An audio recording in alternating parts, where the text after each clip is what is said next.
Once a giant, always a giant. For me, it's only a giant. So check it out. The D6 Squad has merch now. We got hoodies, tees, mugs, whatever you need. Check it out. Link in the description. What's up, YouTube? Diggy546. Definitely hit that subscribe button if you're new. Like the video if you like the video. And I won't tell if you click that bell. But let's go ahead and get into this. So there's a Twitter rumor, something on Twitter. It really doesn't have that much validity to it, but I've seen it all day, every day, and they're saying that the Giants that could be on the chopping block when it comes to the salary cap are Kevin Zeitler, Sterling Shepard, Nate Solder, and I'm pretty sure Golden Tate.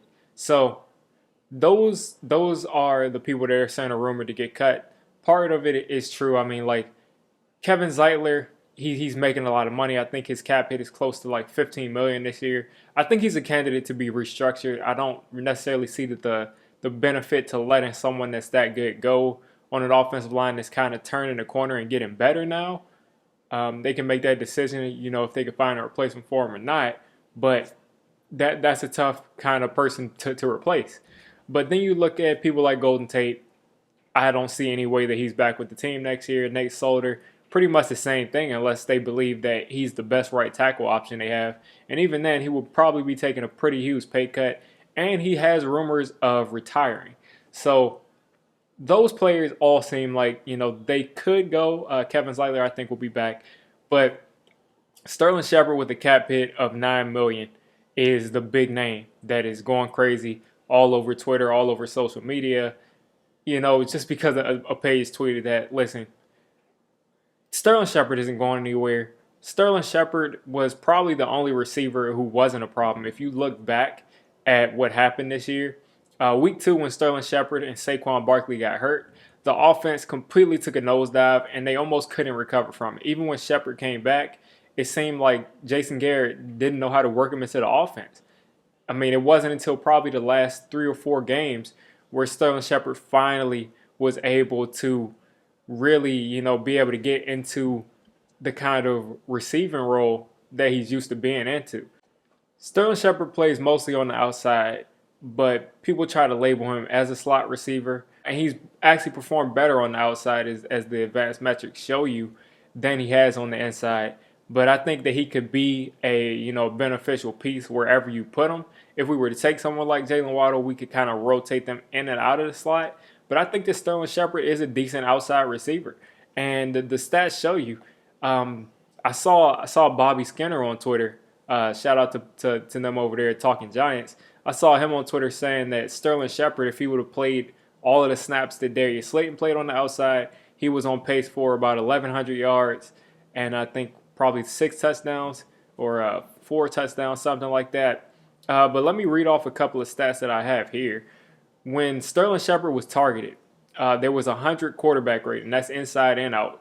There was 100 quarterback rating, which is the highest by far of any other of the Giants receivers. I mean, Alfred Morris had a higher rating, but that was because he only got dump-offs. 66 catches, 3 touchdowns, nothing crazy. He ended up having, I think, about 650 yards, 1 rushing touchdown, and a 73% catching percentage. That catch percentage is an elite catch percentage as far as when you look at the receivers who are consistently targeted, who are, number 1, number 2 receivers in the league. That is really far up there. And then when you look at his cap number, $9 million, his cap hit for this upcoming season is $9 million. You realize that's 29th in the league. I'd be hard pressed to find 28 receivers better than Sterling Shepard, that would justify cutting him. And he's 25th in base salary. So his contract is not some major wide receiver contract. It's just his cap hit is $9 million. And, the Giants are looking to try to create some cap space. But in reality, $9 million for a receiver of Sterling Shepard's caliber for how good he is really a steal. Because if he were in free agency, he'd probably be getting paid around $12 a year. And I'll just include this in. If he would have played how he was being played as far as inside and out, this season he probably would have ended up with around 864 yards because he missed 4 games. And then you also have to realize why Sterling Shepard was brought here. even including Evan Engram. Sterling Shepard and Evan Engram were brought into this team. They were brought to this team to be complements to Odell Beckham. That's why they were brought to the team. And Odell was a consistent deep threat. He was a consistent big play threat. And those guys were supposed to work underneath and, basically pick up all of the spare catches that Odell would create by being a target down the field. Sterling Shepard was supposed to eat, and Evan Engram was supposed to eat. Now there's no Odell. Darius Slayton took over that kind of role as the deep threat, and he's been able to be neutralized, whether that be because of injuries, whether that be because he regressed, whether it be the offense, he just hasn't been able to be that consistent deep threat. So he does not have the same help around him that he had when he was getting 800 yards and 8 touchdowns. And, he had the potential to be that 1,000-yard receiver, but he needs that guy to really create separation over the top. And that's what the Giants are probably going to go out and get this year. Odell Beckham is gone. Kenny Golladay, hopefully, if he comes in here, is going to be that deep threat. Slayton, if he can improve, Jalen Waddle will be that deep threat, that big play threat. And with Sterling Shepard being able to work that intermediate and, even the 20 to 30-yard routes, that's going to be very helpful if you can have somebody that can be that home run guy.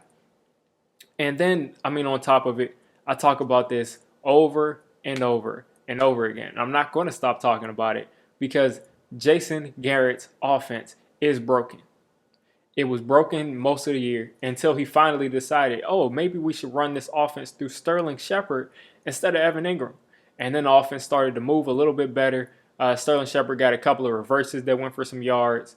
Even Evan Engram got a reverse that went for some yards. But there's a lot of just, running these 8-yard hitches, these slants, hitches, slants, comebacks, basic routes that really don't work off of each other. And this has really kind of hindered the entire receiving core. And the pressure is on Sterling Shepard as the best route runner to get open. And he's the only consistently good route runner on this team. So they're going to obviously focus mostly on Sterling Shepard. And if you have that number one dominant kind of corner, Sterling Shepard is not going to go out and beat Jalen Ramsey on a day-to-day basis. He's not going to go out and beat, Marlon Humphrey as we saw this year. He's not going to be able to do that. So get him that number one receiver, bring him back. I'll go back over this. 29th in cap hit, 25th in base salary. We can afford to pay Sterling Shepard. And if we can't, we can always restructure. We can extend them. We can do whatever we need to do because he was the most consistent Giants receiver. And there's no point in punishing him. And I don't even really think that $9 million is too much for him, because once you start to see him with that number one receiver, what we'll see next year, he can be a number two. I really think he can be a number two. I still want to bring multiple guys in here because of the injuries from Sterling Shepard. That's a completely different story. But if you look at what the number one receivers are getting paid, $18 million, $19 million, $20 million. DeAndre Hopkins, I'm pretty sure, is getting paid $25 million. So if you look at what the top receivers, the number one receivers are getting paid, that is 2 steps above $9 million. That $9 million is a manageable number that, someone who is a starting level caliber receiver should be able to command. And Sterling Shepard will be back, guys. For anybody who thinks that the Giants are considering it, I'm like 100% sure that Sterling Shepard will be back. If he gets cut, that'll be surprising. But everything I've said, he's a quality receiver. But I do think that there are some receivers in the draft that could possibly fill in his role. But I don't think that it's worth taking that risk on a receiver that's not proven. When we have a receiver on a pretty manageable contract, there's no point in really cutting when you're trying to build. If we were tearing things down, fine. But we're trying to build. So you guys let me know what you think of this Sterling Shepard situation. Should we cut him? Should we not cut him? I think we should just go ahead and hold on to him at least for the next year. If he doesn't improve, or if he's someone that becomes a liability, I just can't see it. He's probably this year going to end up being the second or third option, and I think that's a great fit for him. So if you made it this deep into the video, I'm calling you a D6 squad member. If you're a D6 squad member, you got to hit that subscribe button. You got to turn on that notification bell. And listen, I make all kinds of content for NFL teams. So if you're not a Giants fan, don't worry. I'll cover your team. If I'm not covering your team, let me know. And have a good one.